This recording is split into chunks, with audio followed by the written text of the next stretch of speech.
Isaías 54. Acabamos de estudiar el capítulo 53, que fue tremendísimo, ¿verdad? En donde vimos los sufrimientos de Cristo Jesús. A partir del capítulo 40, Isaías, se divide el libro de Isaías en dos partes principales, ¿verdad? Y a partir del capítulo 40 en adelante nos habla mucho acerca del consuelo del Señor. Y parte del consuelo que el Señor nos enseña ahí hacia su pueblo Israel están los padecimientos del Mesías, porque el consuelo viene a través de los padecimientos de Cristo Jesús. ¿Por qué murió Cristo en la cruz? Murió para pagar por nuestro pecado. Y acaba de decir en el capítulo 53 los sufrimientos, que incluso dice, nosotros lo vimos como afligido por Dios, como si el Señor nos estuviera castigando, que era la mentalidad que había en los judíos. Si te está yendo mal, quiere decir que Dios te está castigando. Pero dice, pero Él estaba sufriendo por nuestros pecados, estaba cargando nuestra culpa.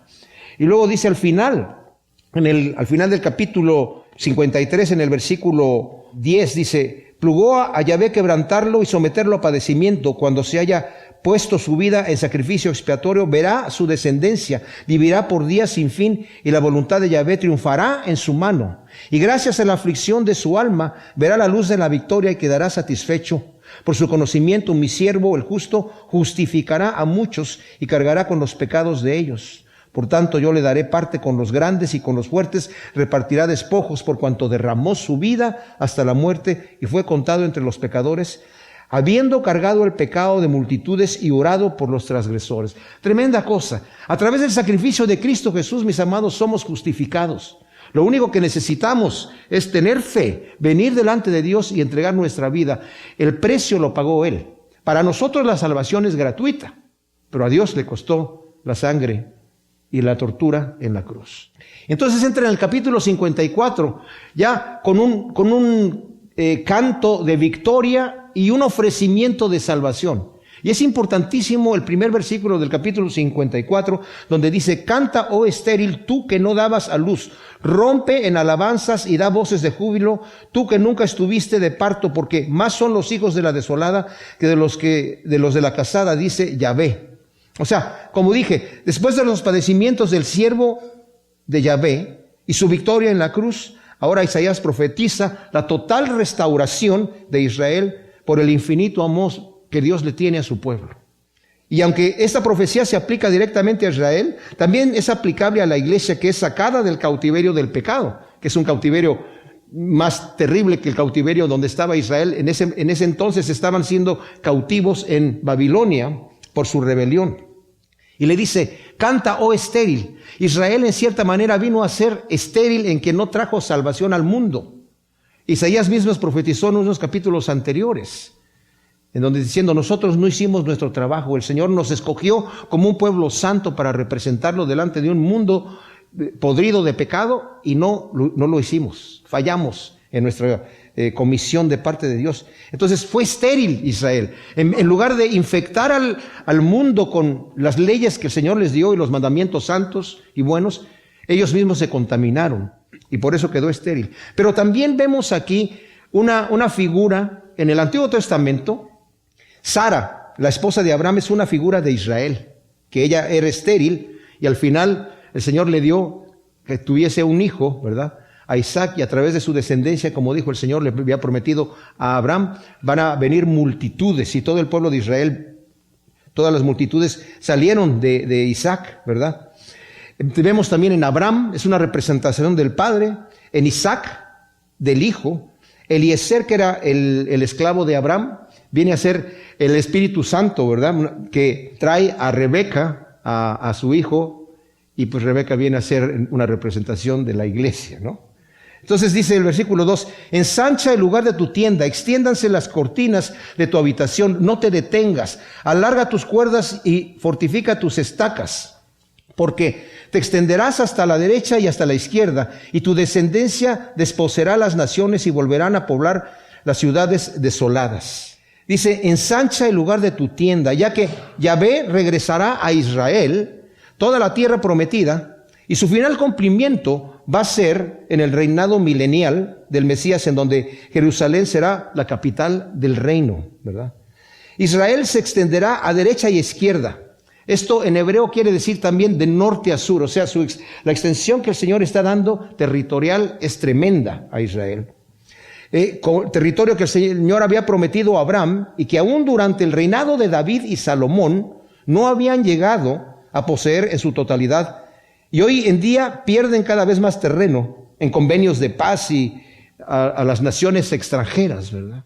Y cuando Josué introdujo al pueblo de Israel a la tierra prometida, el Señor les había dicho, todo el lugar donde tú pongas tu planta de tu pie va a ser tuyo. Y les dijo, desde el río Nilo hasta el río Éufrates va a ser el territorio. Nunca lo poseyeron. De hecho, cuando ya estaba muriendo, Josué les dijo, falta mucha tierra por conquistar. Y conquistaron mucha tierra, pero no la conquistaron toda la que el Señor quería darles. La extensión más grande fue durante el reinado de David y de Salomón. Y durante ese tiempo llegaron a tener 77,000 kilómetros cuadrados de territorio. Pero el Señor les había prometido 770,000 kilómetros cuadrados, 10 veces más, ¿verdad? Y ellos solamente poseyeron un poco. Hoy en día están perdiendo cada vez más terreno en convenios de paz, ¿verdad? Y parecía, ¿cómo se va a cumplir esta palabra? Porque el Señor la va a hacer, ¿verdad? Y durante el reinado milenial, la extensión de Israel va a ser de ese tamaño. Entonces, es una cosa tremenda, ¿verdad? Que está todavía por cumplirse. Y como dije, su cumplimiento final viene en el reinado milenial del Señor. Dice, no temas, porque no serás avergonzada. No te sonrojes, porque no serás insultada. Porque olvidarás la afrenta de tu juventud, y del oprobio de tu viudez no te acordarás. Porque marido tuyo es tu hacedor, Yahvé Sebaot es su nombre, y tu Redentor es el Santo de Israel, que será llamado Dios de toda la tierra. Yahvé consuela a Israel, que ha padecido afrenta y persecución por causa del pecado. Pero ahora que han sido consolados por Dios, ya no se van a acordar de los sufrimientos pasados. Como dije, el Señor le había prometido a Israel el territorio de la tierra prometida, y no solamente eso, sino que les dijo, ustedes van a entrar en un territorio en donde no van a tener que regar como regaban en Egipto. Yo les voy a enviar la lluvia temprana y la lluvia tardía. Yo me voy a encargar de que todo les vaya bien, de que ni siquiera aborten sus animales ni las mujeres. Van a ser bendecidos por todos lados, van a ser enriquecidos, van a tener victorias sobre sus enemigos, van a estar bien. Ustedes van a ser cabeza y no cola, pero si guardan mis mandamientos. Si no los guardan, va a ser todo lo contrario. Mi mano va a estar contra ustedes y van a ser echados de ahí. Y eso fue lo que les pasó, ¿verdad? Al final, primero Asiria conquistó el reinado del norte de Israel, donde estaban 10 tribus, y después, por la misma rebelión de Judá, fueron llevados a Babilonia por Nabucodonosor y perdieron el territorio. Pero aquí el Señor está consolando, ¿verdad? Nuevamente a decirle, el Señor es tu marido. Como con un intenso cariño Yahvé, el Santo de Israel, consuela a su pueblo recordándole que Él es su marido, su hacedor, su redentor, que será llamado Dios de toda la tierra. Luego en el versículo 6 dice, como a mujer abandonada y abatida te vuelve a llamar Yahvé, y como a esposa de juventud que ha sido repudiada, dice tu Dios. En su infinita misericordia vuelve a llamar a Israel, que había sido repudiada por Él y vendida a causa de su pecado. Dice en el capítulo 50, ya lo estudiamos, en el primer versículo, dice, así dice Yahvé, ¿dónde está la carta de divorcio con que repudié a vuestra madre? ¿O cuál de mis acreedores, os he vendido? He aquí, por vuestras iniquidades fuisteis vendidos, y por vuestras transgresiones fue repudiada vuestra madre. O sea, Israel mismo, su pecado, hizo que Dios repudiara a Israel. Y esto es, en cierta manera, en Oseas vemos al profeta, del capítulo 1 al 3, el Señor le dice, Oseas era contemporáneo a Isaías, estuvo él profetizando durante el mismo tiempo que Isaías estuvo profetizando. El Señor le dijo a Oseas, ve y cásate con una prostituta, y le dijo que se casara con qué prostituta, y fue y la compró y se casó con ella, ¿verdad? Y tuvo 2 hijos y una hija con la prostituta, y la prostituta se fue, lo dejó para prostituirse nuevamente hasta que llegó a ser esclava. Y después el Señor le dice, ahora ve y busca nuevamente a la mujer y cómprala ¿verdad? Y hazla nuevamente tu esposa, porque esa es figura con Israel, que se ha prostituido, pero yo la voy a volver a comprar. Y esa es la profecía que está diciendo aquí. Como a mujer abandonada y abatida te vuelve a llamar Yahvé. A la infiel Israel, Yahvé vuelve a tomar como esposa aún después de haberse prostituido. Qué misericordioso es el Señor, ¿verdad? Cuando nosotros le fallamos y volvemos a Él, Él no nos echa en cara absolutamente nada, nos vuelve a recibir como si nada hubiera pasado, ¿verdad? Siempre y cuando haya arrepentimiento en nuestro corazón. Por un breve momento te abandoné, pero te volveré a recoger con grandes misericordias. En un arrebato de ira, por un breve momento escondí mi rostro de ti, pero con gran compasión tendré misericordia de ti eternamente, dice Yahvé, tu Redentor. Por causa del pecado de su pueblo, Yahvé ha escondido su rostro de ellos por un breve tiempo. Aunque la ira de Yahvé es por un momento, su amor, mis amados, es por toda la eternidad, ya que Él es el Redentor. Cuando nosotros pecamos en contra del Señor, y el Señor a veces tiene que utilizar mano dura, no para en manera de juicio, sino para que nosotros nos volvamos a Él. Él no quiere eso. En el Salmo 32, sabemos el pecado que David hizo tomando la mujer de Urías y acostándose con ella y después asesinando al esposo, tremenda cosa. Y el Señor tuvo que castigar, ¿verdad?, el pecado de David, pero nuevamente lo vuelve a perdonar y lo vuelve a restaurar. Como dije yo, por un momento él estuvo sufriendo ese alejamiento mientras estaba cayendo. El Salmo 32 dice, bienaventurado el varón al que el Señor no inculpa de pecado, que su pecado ha sido perdonado. Mientras callé se envejecieron mis huesos en sequedades. Cuando estamos alejados del Señor nos sentimos miserables. Nos sentimos miserables y el Señor permite que nos sintamos miserables. Pero cuando yo dije, confesaré mi pecado al Señor, he aquí tú lo perdonaste, porque Él está más pronto a perdonar que nosotros a pedir perdón. Luego en el versículo 9 dice, porque esto me será como las aguas de Noé. Juré que las aguas de Noé nunca más pasarían sobre la tierra. Asimismo he jurado que no me enojaré contra ti ni te reprocharé.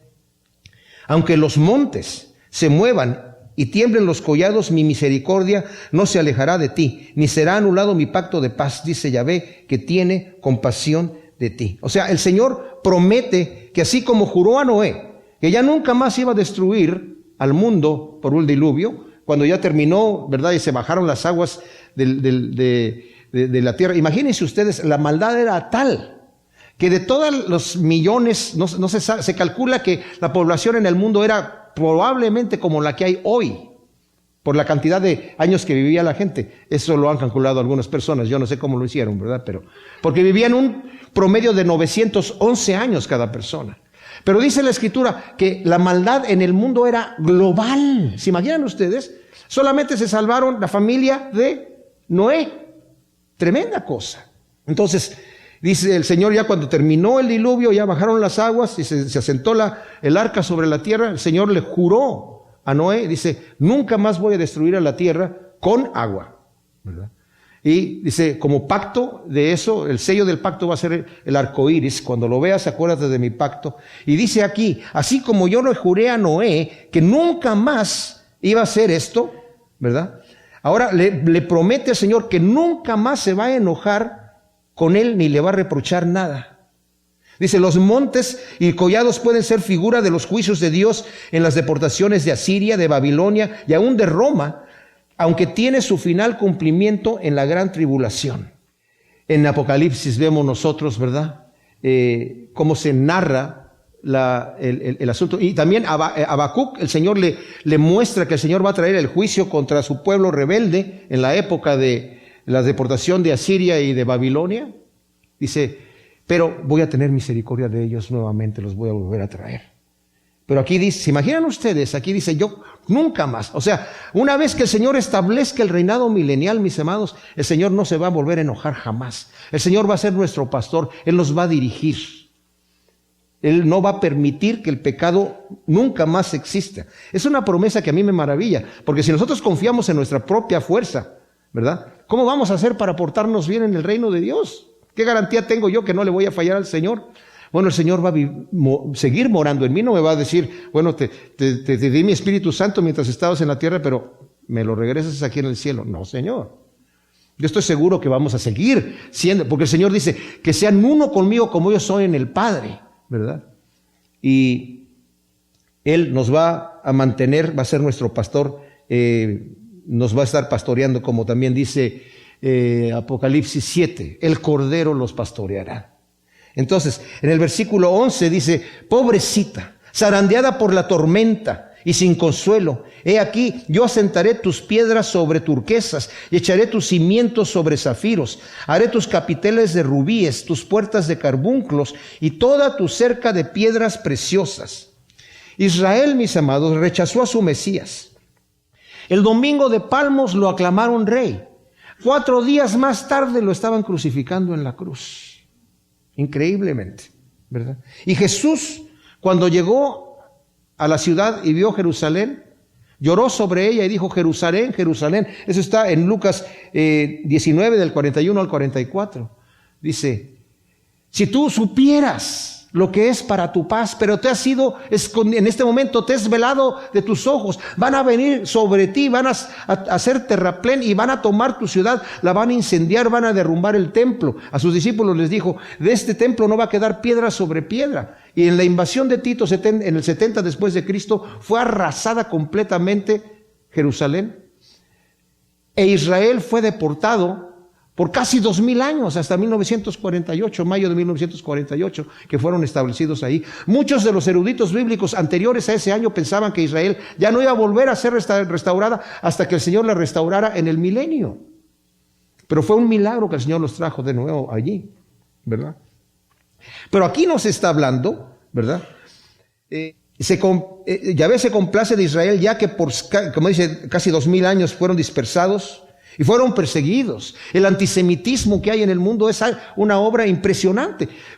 ¿De dónde viene que haya odio para un pueblo solamente porque son el pueblo? Como la gente tiene ese antisemitismo, ¿verdad? Te aborrezco porque eres judío. ¿Pero qué hice? Es simplemente porque eres judío. Es como decirle a alguien te vamos a matar porque eres de Guatemala. ¿Y qué hice yo, en verdad? Es que eres de Guatemala, o porque eres de México, o porque eres de Colombia, o por de donde sea, ¿verdad? Solamente porque eres de tal lugar. Ese antisemitismo no tiene sentido lógico si no lo vemos como la obra de Satanás. Como Hitler decía que estaba terminando con los judíos porque era la raza inferior, si es una mezcla de muchas razas. Los judíos tienen mezclas de todas las razas. Hay judíos de todas las razas. Pero es una obra de Satanás. Pero Isaías profetiza el establecimiento aquí, hablando de esta ciudad tan tremenda de la Nueva Jerusalén. ¿Se imaginan ustedes? El Señor no tiene límites de riquezas. Las calles van a ser de oro transparente como el cristal. Va a ser un material diferente.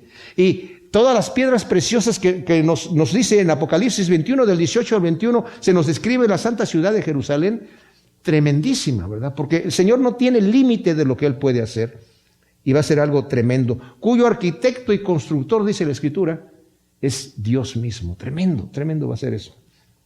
Luego en el versículo 13 dice, y todos tus hijos serán enseñados por Yahvé, y la paz de tus hijos se multiplicará. Serás establecida en la justicia, estarás alejada de la opresión, porque no tendrás que temer. Y del terror, porque no se acercará a ti. Si alguno conspira contra ti, lo hará sin mí. El que conspire contra ti, caerá delante de ti. Wow. En el reinado milenial del Mesías, Yahvé, además de ser rey, es el juez y será el maestro también, dice, de tus hijos. No se está refiriendo necesariamente a los niños, se está refiriendo a los hijos de Israel, o sea, a los judíos, a toda la gente. ¿Se imaginan ustedes? El rey de justicia, el rey de paz, enseñándonos directamente a nosotros. ¿Qué daría yo por haber escuchado el estudio bíblico que el Señor les dio a los que iban camino a Emaús? Mostrándole a través de todas las escrituras lo que estaba escrito acerca de él, ¿verdad? Y después en Lucas 24, cuando se aparece allá a los discípulos y les vuelve a mostrar en las escrituras cómo estaba escrito que él tenía que padecer. Dice, empezando desde Moisés, los llevó a través de todo el Antiguo Testamento, mostrándoles todas estas cosas. Tremenda cosa. Ser enseñado por el Señor. Habrá un reinado de paz, de justicia, donde no habrá opresión o temor de los enemigos del pueblo de Dios, ya que el Señor va a ser su defensor, su protector, y todo aquel que conspire contra Israel caerá, porque Dios ya no va a estar con los conspiradores, no los va a apoyar. ¿Esto qué quiere decir? Que Israel, cuando fue castigado y los asirios invadieron, y luego invadieron los caldeos, Babilonia, y luego invadieron también Roma, y todos los que los han atacado durante el holocausto de Hitler y todas las persecuciones que han tenido, ha sido porque el Señor los ha estado disciplinando. Y en cierta manera ha estado con los castigadores. ¿Sí me explico? El Señor es el que los ha llevado ahí. Dice, pero ahora cuando se levanten contra ti, yo no voy a estar con ellos. Voy a estar en realidad en contra de ellos. El que se levante contra ti va a ser aniquilado. Luego dice el versículo 16. Yo he creado al herrero que aviva las ascuas y forja las armas para su obra, pero también he creado al destructor para que los destruya. Ninguna arma forjada contra ti prosperará, y condenarás a toda lengua que se levante en juicio contra ti. Esta es la herencia de los siervos de Yahvé, y su victoria de parte mía, dice Yahvé. O sea, el Señor declara que Él mismo ha creado al que fabrica las armas, pero también ha creado al que las va a destruir. Las va a destruir. Por ejemplo, si vemos aquí en Isaías, nos habla aquí una profecía acerca del milenio, que todas las armas van a ser fundidas. Nos dice en el capítulo 2, versículo 2 al 4, acontecerá que en los postreros días, que el monte de la casa de Yahvé será establecido en la cima de los montes, y se alzará sobre los collados, y acudirán a él todas las naciones. E irán muchos pueblos y dirán, venid, subamos al monte de Yahvé, a la casa de Jacob. Él nos enseñará sus caminos. O sea, Él va a estar instruyendo a la gente, y nosotros marcharemos por sus sendas, porque de Sión saldrá la ley, y de Jerusalén la palabra de Yahvé. Él juzgará entre las naciones y reprenderá a muchos pueblos. De sus espadas forjarán arados y de sus lanzas hoces. No alzarán la espada nación contra nación, ni se adiestrarán más para la guerra. Tremenda promesa. O sea, las armas van a ser destruidas. Y dice el Señor, yo he creado a la persona que hace las armas, pero también he creado al que los va a destruir. O sea, todos somos criaturas del Señor. Lo que Él está diciendo es que al tipo que está haciendo lo que está haciendo, yo lo estoy dejando, pero llega el momento donde el Señor va a traer un juicio. Y en el momento les digo, mis amados, Cristo vino, mis amados, como el cordero sufriente, como el cordero inmolado. Pero cuando lo vemos en Apocalipsis, regresando, montado en un caballo, con sus vestidos rojos, dice, de la sangre de sus enemigos, viene a juicio. Ahí ya no viene nuevamente así humilde, ¿verdad? En Apocalipsis, de hecho, volvemos al cordero inmolado, que también es el león de Judá. Y dice, yo los voy a levantar, yo los voy a proteger, ninguna arma forjada. Y eso lo podemos tomar para nosotros también. Porque dice aquí, ¿para quiénes son? Ninguna arma forjada contra ti prosperará, y condenarás a toda lengua que se levante en juicio contra ti. Y esta es la herencia ¿de quién? De los siervos de Yahvé. Y su victoria de parte mía, dice Yahvé. O sea, las promesas que estamos viendo aquí en el capítulo 54 y que vamos a ver en el capítulo 55 están aplicadas primeramente a Israel, pero también se aplican a nosotros, mis amados. También se aplican a nosotros. Isaías 55. Ahora, aquí este es un capítulo preciosísimo. Es un capítulo preciosísimo lleno de promesas tremendas, y hay una discusión entre los eruditos bíblicos si esto se aplica a Israel o se aplica a la iglesia. Hay quienes dicen esto es exclusivamente para la iglesia, pero en realidad, mis amados, las profecías son primeramente para Israel, pero también para nosotros que somos la iglesia, porque nos está hablando de lo que va a ser la palabra de Dios, de lo que hace Dios con sus siervos y la oferta de la salvación de Dios. Y el primer versículo del capítulo 55, mis amados, es poderosísimo. Dice, a todos los sedientos venid a las aguas, y los que no tienen dinero venid, comprad y comed. Sí, venid, comprad sin dinero vino y leche sin costo. Ahora, se hace un primer llamado, mis amados, a todos los sedientos. Hay algunos que no tienen sed. Fíjense, esto es especial. Hay personas que escuchan el evangelio y dicen, yo, ¿sabes qué? No lo necesito. No necesito ir a la iglesia, no necesito que me hables de Dios. Yo estoy bebiendo de otra agua. Y están bebiendo de otra, del agua del placer, del agua del triunfo en la vida. Pues puede decir una persona, mira, yo a los 30 años voy a ser millonario, ¿para qué quiero ir a la iglesia? ¿Para qué quiero a Cristo? Yo no tengo sed de esas cosas. Y ciertamente hay gente que no tiene sed, aunque nunca se sacia, porque el Señor les dice, como le dijo a la samaritana, el que bebiera de esa agua va a volver a tener sed. Y Salomón fue la única persona que podríamos decir que tuvo la oportunidad de probar de todo. Fue rico en abundancia. No había rey más rico que él. No había rey más sabio. Dice, de todos los placeres, todo lo que se me antojó hacer, no le negué nada a mi cuerpo. Me di cuenta que todo es vanidad, que no se sacia. El ojo nunca se sacia de ver, el oído nunca se sacia de oír. Dije, ¿de qué es esto? Cuando dije al placer de esto, ¿y qué me sirve esto? Dice, Dios me dio sabiduría, empecé a estudiar, a acumular más sabiduría, y dijo, ¿de qué me sirve? Empecé a desvariar en la locura. Empecé a probar de todos los manjares, tenía chefs importados de todos lados. Al final me di cuenta que igual disfruta su comida el rey con sus chefs importados que el jornalero que se le come sus frijolitos que le hizo su esposa y que le gustan, ¿verdad? Le pone ahí su qué sé yo, ¿verdad? Lo que le pone. Pero, y que igual duerme el rey en su cama recamada y perfumada que el jornalero allá en su camita también, que cuando viaja la extraña. Igual lo disfruta uno que el otro.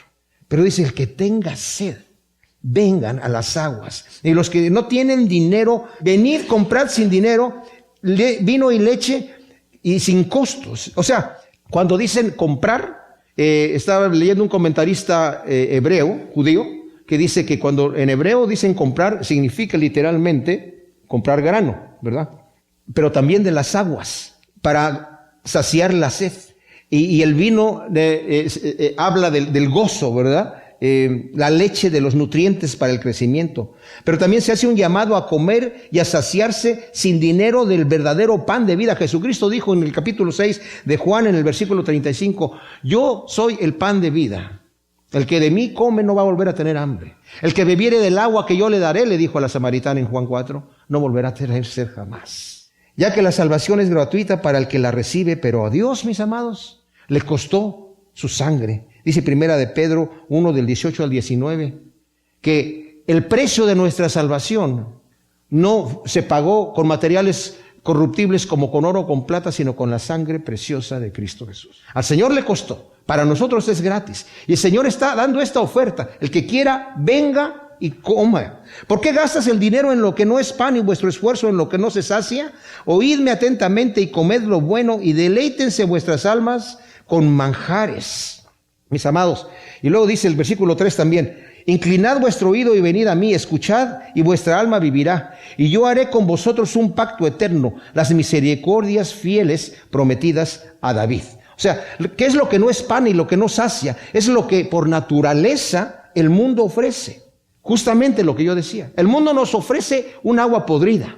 Y el agua que vuelva a tomar, la persona que vuelva a tomar de esa agua va a volver a tener sed. No se va a saciar, no se va a saciar. Siempre va a querer más y no va a estar satisfecho. Y el Señor dice, ven, yo te estoy ofreciendo manjares, te estoy ofreciendo deleites. Oídme, inclinad vuestro oído. Dios hace un llamado al hombre a que se esfuerce en vanidades a comer de lo bueno y a deleitarse con manjares que solamente se encuentran en la palabra de Dios. El Señor le dijo al pueblo en Deuteronomio capítulo 8, ya cuando terminaron su jornada, ¿verdad? Estaban terminando su jornada para entrar a la tierra prometida y estaba dando sus discursos. Moisés dice, el Señor los trajo en el desierto comiendo maná, no porque es la gran cosa, se cansaron del maná, ¿verdad? Y luego pidieron carne y el Señor les dio codornices y andaban vomitando porque ya les comieron demasiado, ¿verdad? Y el detalle es que el pan del maná, que era muy simple, dice, yo los traje con el maná y con agua para que se dieran cuenta que no solo de pan vivirá el hombre, sino de toda palabra que sale de la boca de Dios. Qué tremenda cosa. La palabra, mis amados. Vamos a ver aquí más adelante, nos lo va a volver a decir. La palabra es el alimento vital para cada uno de nosotros. Es el alimento vital. Es lo que vamos a estar tomando. El agua que el Señor nos da es a través de la palabra. A través de la palabra. Dice, el pacto eterno, dice, de las misericordias, haré con vosotros un pacto eterno, dice el versículo 3, las misericordias fieles prometidas a David. El pacto eterno de las misericordias de David, de que de su dinastía se levantaría el Rey de Reyes, que gobernará en justicia y en santidad eternamente. Segunda de Samuel 7, del 8 al 16. David estaba mirando a través del patio de su palacio, ¿verdad? De su casa, su palacio, y vio donde estaba el tabernáculo, una tienda, donde estaba el arca del pacto adentro. Y dice, yo vivo en un palacio de lujo, y el arca de Dios está en una tienda, en una tienda, en un tabernáculo. Eso no está bien. Y lo comentó con su amigo el profeta Natán, y le dice, oye, me siento mal que yo estoy aquí viviendo entre lujos, y mira dónde está Dios, en un tabernáculo chiquito. Yo le quiero hacer un templo majestuoso. Y le dice Natán, haz todo lo que está en tu corazón. Y no pudo dormir esa noche Natán, y el Señor le dijo, Natán, te equivocaste, hablaste de más, hablaste de lo que yo no te dije. David no me puede construir un templo, porque es un hombre de guerra, tiene mucha sangre en sus manos. Tú le vas a tener que decir la noticia. Pero mira, para que no se vaya a poner mal porque la noticia es mala, dile que yo le voy a hacer una casa a él.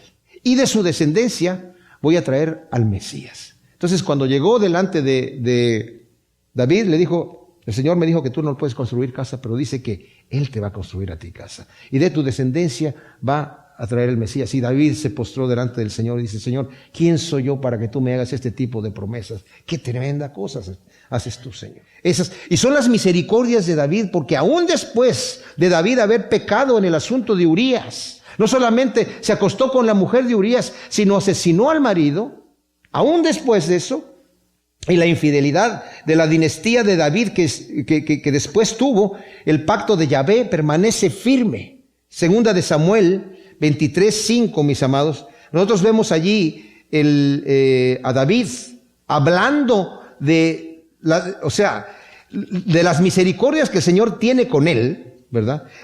Siendo consciente de haber pecado, siendo consciente de haber fallado delante de Dios, pero el pacto de Dios permanece, porque el Señor no le dijo, no, por esto que hiciste, ahora David, ya no voy a levantar de ti al Mesías. No, el pacto continúa. Y en el 23:5 dice, y aunque mi casa no haya sido así para con Dios, o sea, fiel, Él ha hecho conmigo un pacto eterno, en todo ordenado y bien seguro, que hará prosperar mis anhelos de plena salvación. Ciertamente Israel fue infiel, mis amados. No solamente David en ese pecado, pero de la descendencia, si vemos muchos de los reyes que hicieron mucha maldad, dice la Escritura, el Señor no los quiso destruir la dinastía por el amor y la promesa que había hecho a David. Y aunque ya estaba seca la tierra, como lo vimos, ¿verdad? Anteriormente, en el estudio pasado, de la tierra seca sale la vara de Isaí. Seca por el pecado, seca porque quebrantaron el mandamiento de Dios. Pero el Señor aún así cumple su promesa. Esas son las misericordias. Y dice que nos va a dar a nosotros, mis amados, las misericordias de David. No nos está dando el Señor lo que merecemos. Nos da lo que no merecemos, que es su gracia y su beneficio. Nosotros somos infieles con Él y Él permanece fiel con nosotros. ¿Con qué gozo nos debemos acercar delante de un Dios que nos ama de este tamaño, mis amados? Es una cosa tremenda. Luego dice el versículo 4, he aquí, lo he puesto, y esta es parte de las misericordias de David, hablando del Mesías. Lo he puesto por testigo a los pueblos, por caudillo y soberano de las naciones. He aquí, llamarás a gente, le está diciendo al Mesías, que no conociste, y gente que no te conocía correrá a ti por causa de Yahvé tu Dios, y del Santo de Israel que te cubrió de gloria.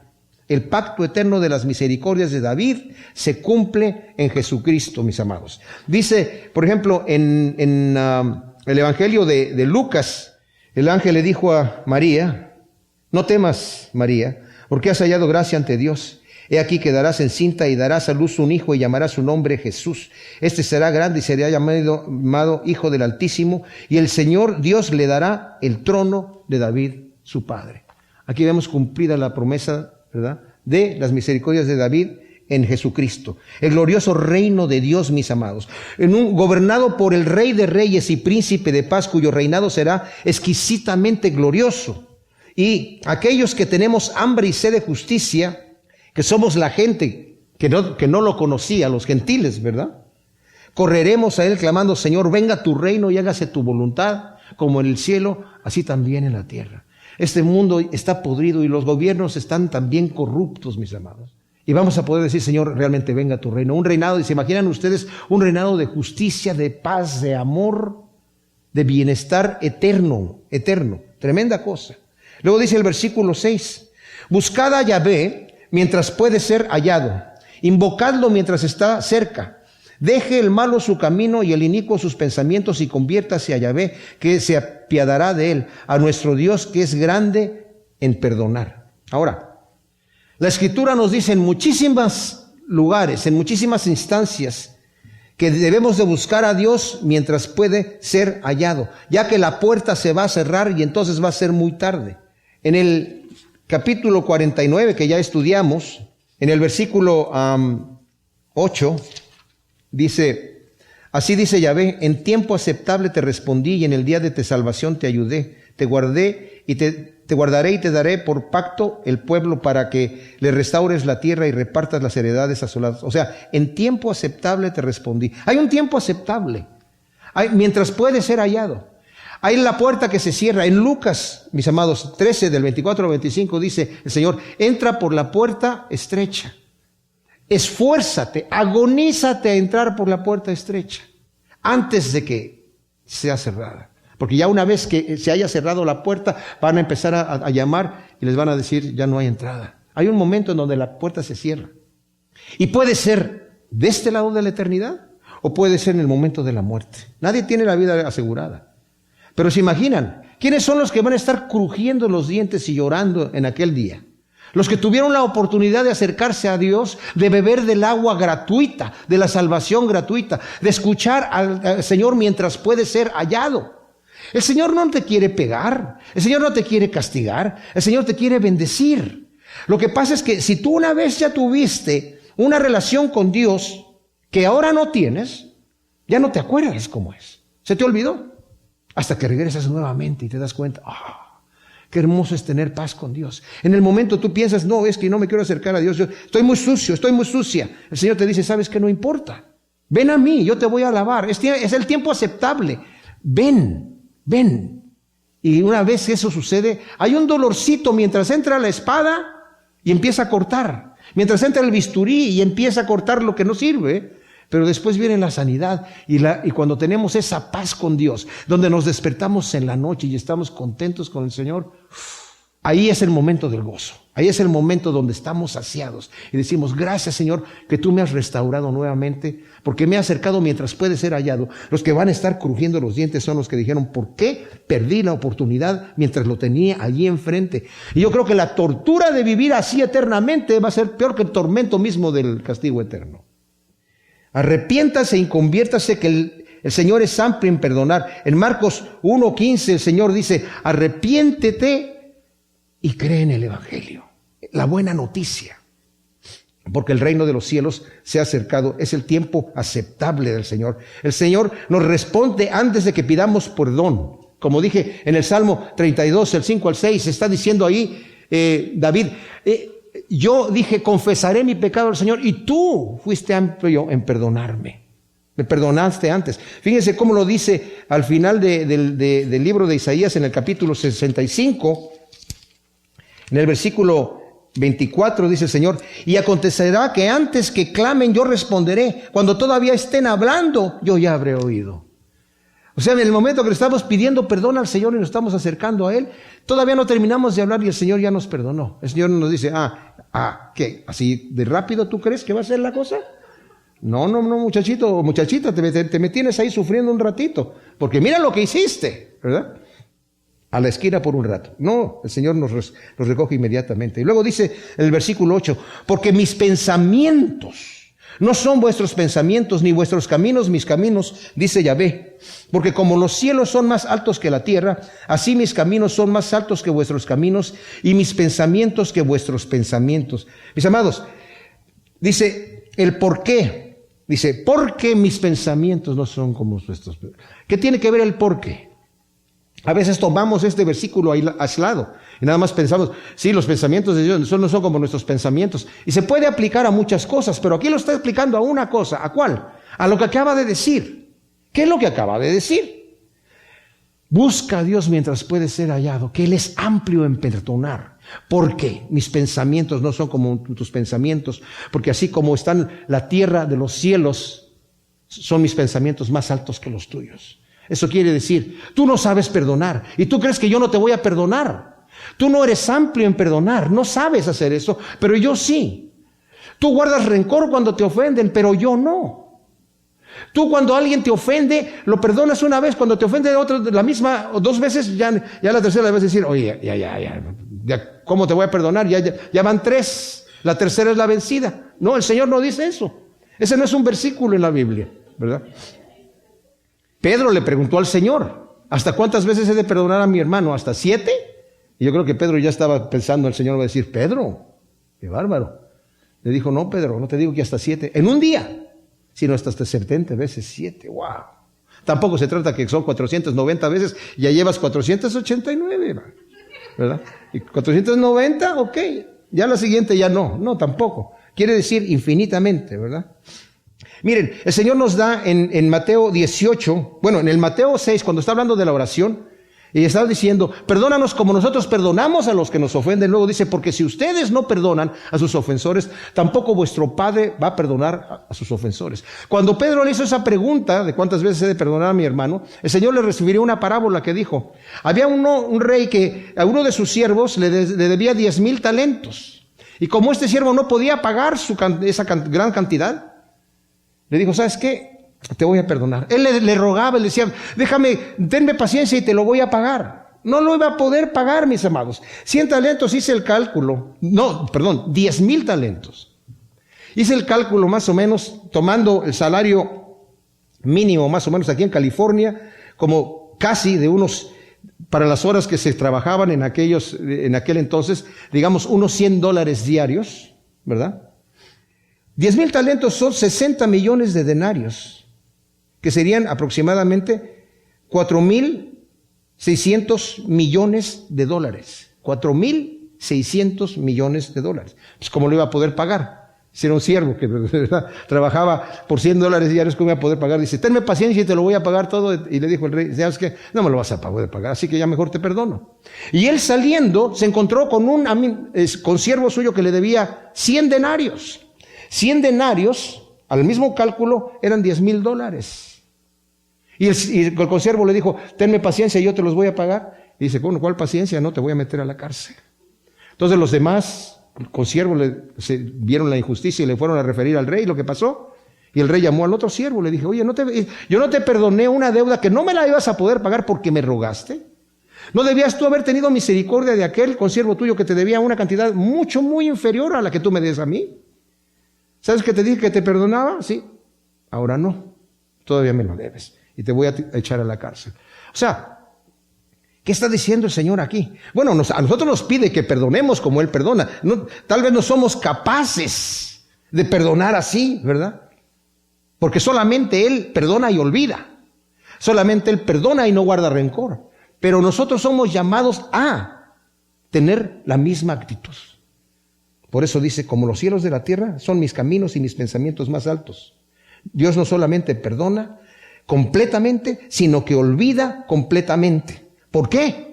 Porque Él mismo cargó con nuestra culpa, como vimos en Isaías 53, 4 y 5. Él mismo cargó con nuestras enfermedades y llevó nuestros dolores, y nosotros lo consideramos como herido, azotado y humillado por Dios. Pero Él fue traspasado por nuestras transgresiones y molido por nuestros pecados, y el precio de nuestra paz, cayó sobre Él, y por su herida fuimos nosotros sanados y perdonados, mis amados. ¡Wow! ¡Qué tremenda cosa!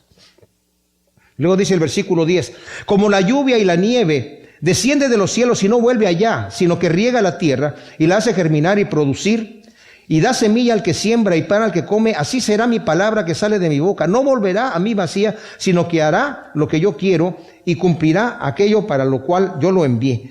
Mis hermanos, cuando la lluvia cae sobre la tierra seca, ahí hay vida, que nosotros no la vemos porque está la tierra seca. Pero el momento que cae la lluvia, el agua, la nieve y moja esa tierra, empieza a brotar toda clase de vida en ese momento. Dice, así como sucede eso, mi palabra va a caer, va a llegar al corazón petrificado, endurecido, quebrantado, y no va a regresar vacía, va a ser aquello para lo cual yo lo envié. Cuando nosotros estamos leyendo la palabra, o cuando nosotros predicamos el evangelio a otra persona, tal vez no lo hicimos correctamente, no lo hicimos con mucha sabiduría, pero les digo una cosa, si es la palabra de Dios, va a ser su trabajo. Yo a veces he dicho, bueno, es que fuimos a evangelizar y no se hizo seguimiento, se perdió todo. No, después yo veo el fruto que el Señor trae y digo, wow, el Señor hizo esto, ¿verdad? Él es el que lo hace, porque su palabra no va a regresar vacía. Esta profecía se aplica principalmente a la bendición de Israel, como también lo dice en Oseas 14, 4 y 5, pero también se aplica a la bendición del evangelio, ¿verdad? ¿Y cuál es lo que el Señor ha querido que haga su palabra? Otorgar vida eterna. Así como cae el agua en la tierra seca y la vida florece, cae la palabra de Dios en nuestros corazones y la vida florece. Y luego dice en el versículo 12, con alegría saldréis en paz conducidos. Los montes y los collados prorrumpirán en cánticos de júbilo delante de vosotros, y todos los árboles del campo batirán palmas. En lugar de zarzas crecerán cipreses, y en lugar de la ortiga el arrayán. Y será a Yahvé como memorial, como señal eterna que nunca será quitada. Obviamente esta profecía se cumple en su totalidad en el milenio, pero para el pueblo de Israel también se cumplió parcialmente cuando regresaron del cautiverio. Sentían la misma gente que llegaba como si los mismos montes y los árboles estuviesen gozándose con ellos de regresar nuevamente a la tierra prometida. Y dice cómo salieron, fueron conducidos como en paz. No fue con guerra, llegaron tranquilamente cuando dio la orden Ciro y más adelante la confirmó Darío, y fueron enviados incluso con dones que los mismos reyes les dieron, ¿verdad? Y después se volvieron a establecer ahí. Es tremenda las promesas que el Señor tiene para nosotros, si tan solo nosotros, mis amados, nos dejamos en las manos del Señor. Si tan solo bebemos del agua que el Señor nos da. Todos los que tengan sed, vengan. Y dice el Señor, ustedes no quieren venir a mí para que sus pecados sean perdonados, van a morir en sus pecados. Pero el que a mí viene, yo no le echo fuera. Gracias te damos, Señor, por tu palabra. Te pedimos que tú, Señor, siembres en nuestro corazón todo esto que hemos estudiado y que dé su fruto ciertamente, como dice aquí, Señor. Que no regrese vacía, sino que produzca su fruto al 100 por 1 en el nombre de Cristo Jesús. Amén.